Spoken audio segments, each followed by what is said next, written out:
공달 책방 시청자 여러분 안녕하세요. 남덕현 이사입니다. 오늘 11호 부동산 대책, 이재명 정부의 세 번째 부동산 대책이 나왔는데요. 간단하게 제가 어떤 내용이 나왔는지 살펴보도록 하겠습니다. 먼저 이번 대책은 굉장히 집값을 폭등시킬 것 같아요. 많은 분들이 부동산 대책이 정말 강력하다라고 이야기를 하고 계시지만 부작용이 정말 클 것 같아요. 그래서 저는 오늘부로 앞으로 2년간 서울과 수도권 전역, 나아가서 지방까지 점진적으로 집값이 상당히 많이 올라갈 것 같습니다. 조금 이제 윤곽이 나온 것 같아요. 집값 문재인 정부 시즌2 이상이 될 것 같다. 단 4, 5년 동안 이렇게 장기간에 올랐던 문재인 정부와 달리 요번에는 글쎄요, 한 2, 3년 정도의 짧고 굵게 올라가지 않을까? 이런 생각이 좀 듭니다.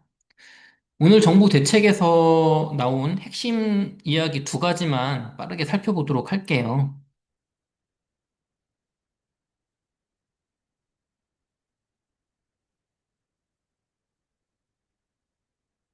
네, 요번 정부의, 이재명 정부의 세 번째 대책에서 나왔던 가장 핵심적인 포인트 두 가지는 첫 번째는 주택을 구입할 때 주택담보대출을, 이제 25억 초과 아파트는 2억까지만, 15억에서 25억 초과 아파트는 4억까지만, 15억 이하는 6억까지만 해준다는 겁니다. 기존에는 6억까지였거든요. 규제 지역에 한해서. 이건 뭐냐면, 이제 현금이 있는 분들만 이렇게 비싼 아파트를 사라는 얘기죠. 쉽게 말하면. 그래서 이제 25억 초과는 이제 강남 아파트들은 뭐 2억까지니까 23억 내 돈이 있어야 되잖아요. 그래서 결국은 내 돈이 있어야 된다. 현금 부자만 사라. 그래서 15억에서 25억 초과. 요거는 이제 뭐 중산급지 되겠죠. 뭐 성동구라든가 뭐 공덕이라든가 뭐 한강변 일대 이런 쪽들 아파트들 뭐 강동구도 일부 있을 거고요. 이런 지역들도 이제 내 돈이 많아야 된다. 15억 이하 이제 서울의 외곽지 중하급지 정도가 중급지부터 중하급지가 될 거고 경기도 일부 지역들이 될 텐데 이런 지역도 6억까지니까 이제 9억이 내 돈이 있어야 된다. 이겁니다.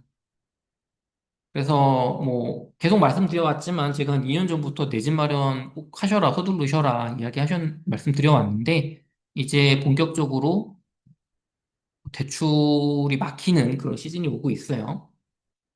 그리고 뭐 스트레스 금리 이런 거는 뭐 크게 중요한 내용 같지는 않고요. 두 번째는 서울 전역과 경기도 12개 지역이 투기과열지구 조정 대상 지역이 됐습니다. 기존에는 용산, 서초, 강남, 송파만 투기과열지구 조정 대상 지역이었는데 이제 서울 전역 플러스 광명, 하남, 성남, 과천, 안양, 의왕, 수원, 영통, 용인까지 이렇게 서울의 동남부하고 광명, 하남까지 다 묶였어요.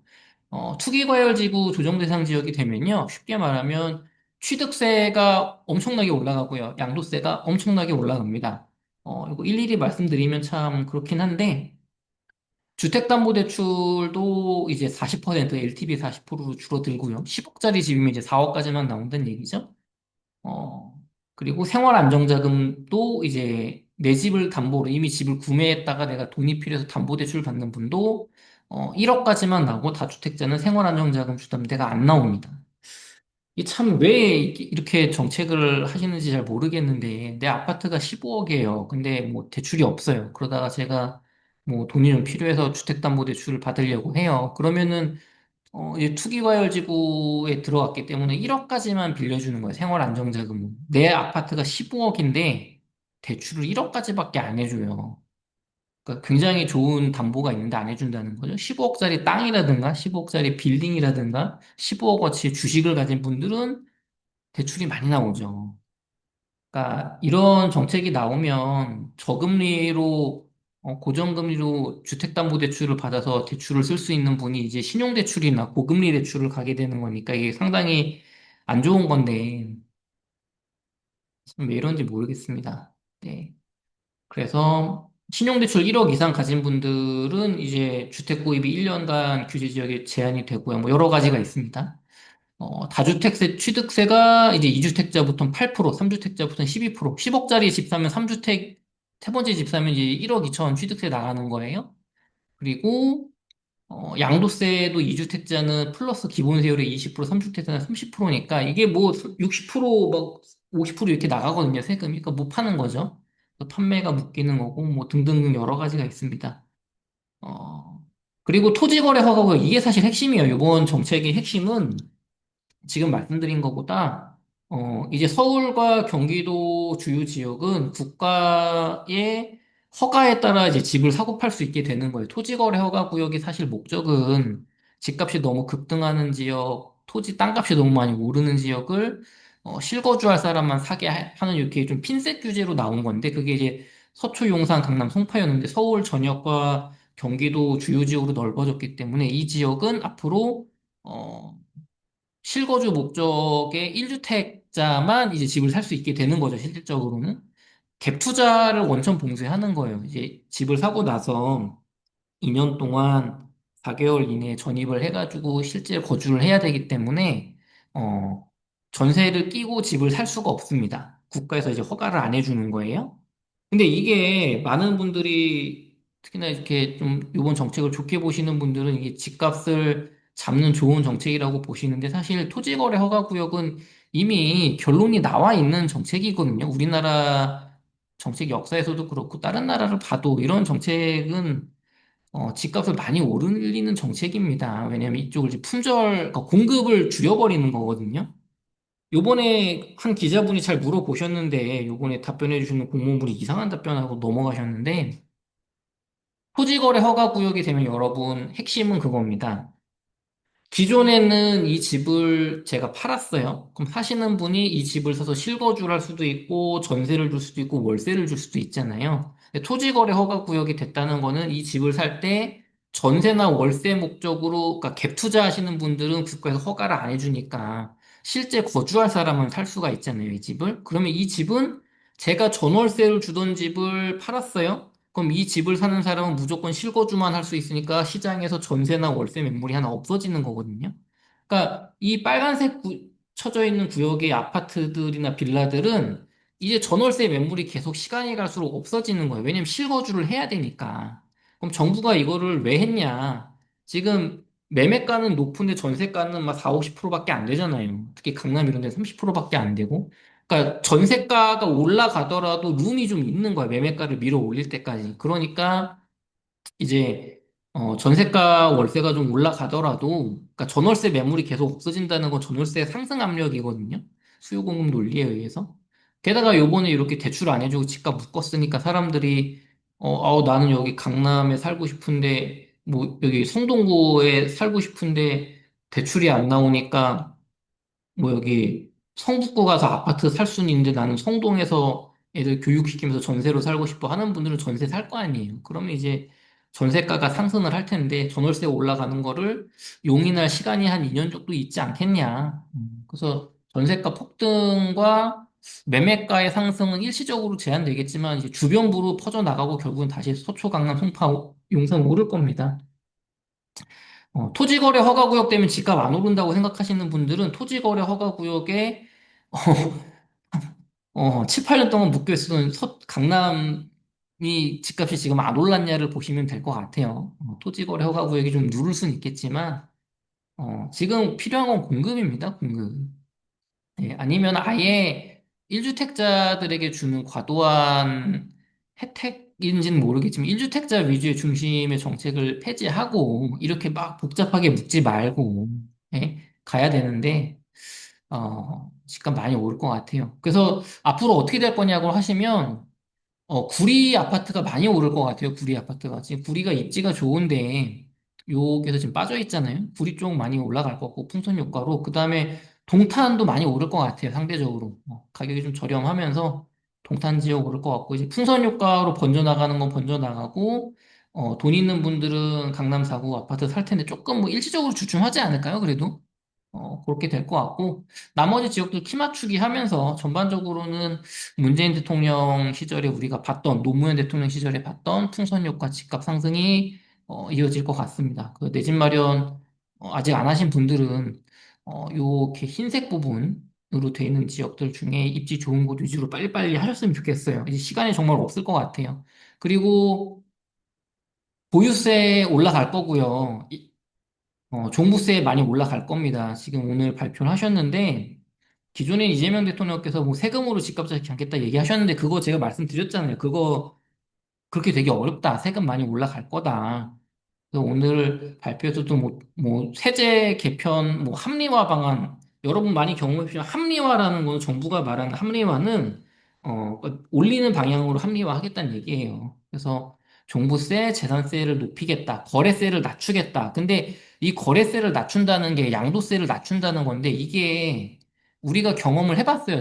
저도 노무현 대통령 때도 경험해보고 문재인 대통령 때도 경험해봤는데 김수현 수석님께서 야인 시절에는 양도세를 낮추고 선진국처럼 보유세 높여야 된다라고 말을 하셨지만 실제로 핸들을 이제 운전대를 잡고 나서는 양도세 높이고 취득세 높이고 종부세 높이고 재산세를 높이는 정책으로 두 번이나 갔거든요. 이번에도 그렇게 될 거예요. 이게 표가 떨어지기 때문에 하기가 어렵습니다. 아니면 뭐 찔끔 하겠죠. 거래세 찔끔 낮추고 종부세 재산세 많이 높일 거니까 주택 가지신 분들은 이 세금 각오하시고 돈 마련하셔야 되고 그다음에 글쎄 시기는 올해 안에 할 수도 있겠지만 제 생각엔 그래도 내년에 또 지방선거가 있으니까 선거 끝나고 하지 않을까 그렇게 좀 생각이 듭니다.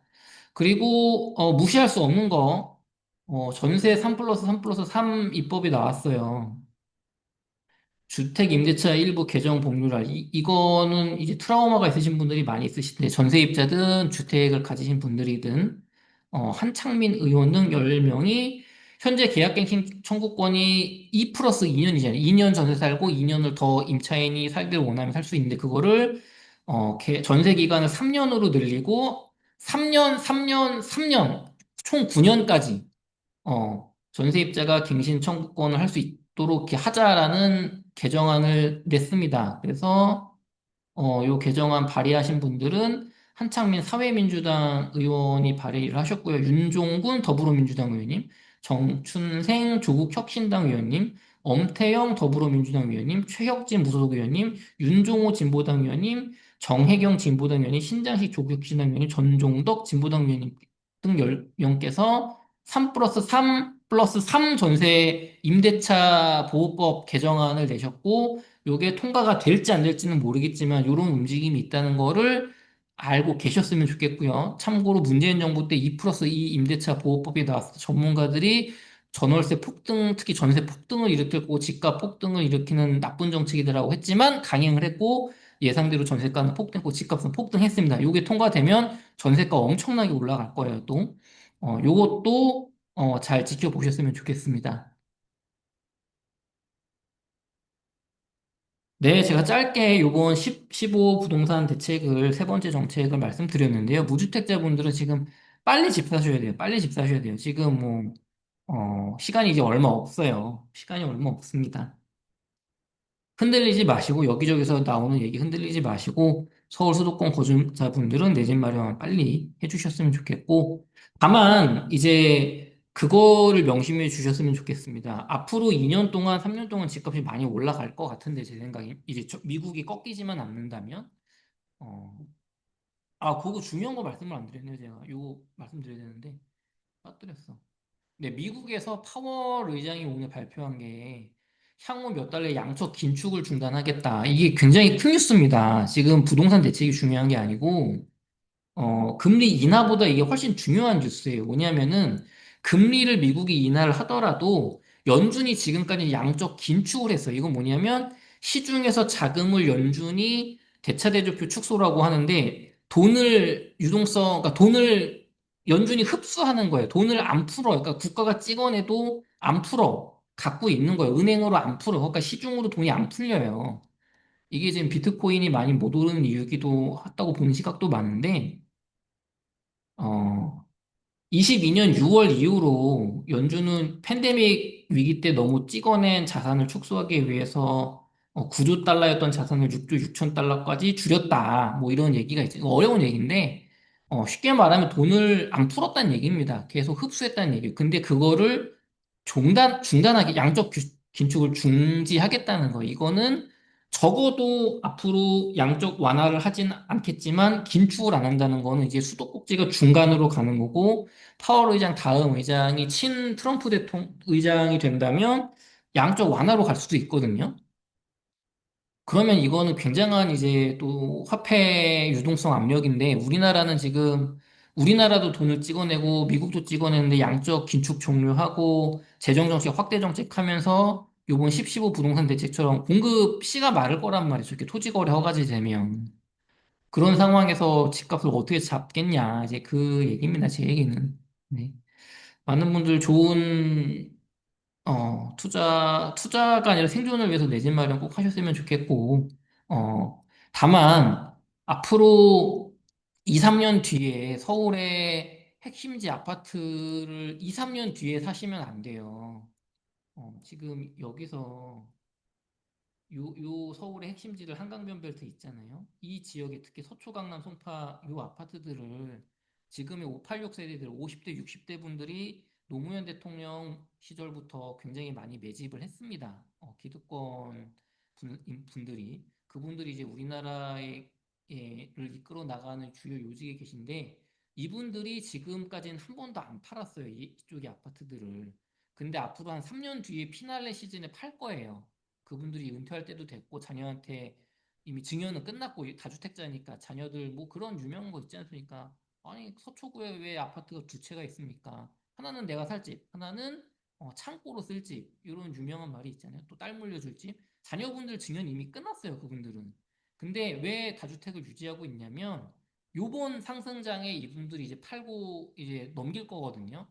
지금의 20대, 30대, 40대 초반분들 제가 정말 간곡히 말씀드리는데 서울의 아파트를 내가 저는 계속 말씀드리지만 아파트에 연끌하지 마시고 적당한 내 집 마련하시되 미국 주식이랑 비트코인 DC를 앞으로 3년 동안 분할로 매수하셔라. 한국 원화자산에 올인하지 마셔라. 계속 말씀드리지만 그럼에도 불구하고 나는 아파트를 무리해서 사실 분들은 살 거면 지금 사세요. 살 거면 지금 사.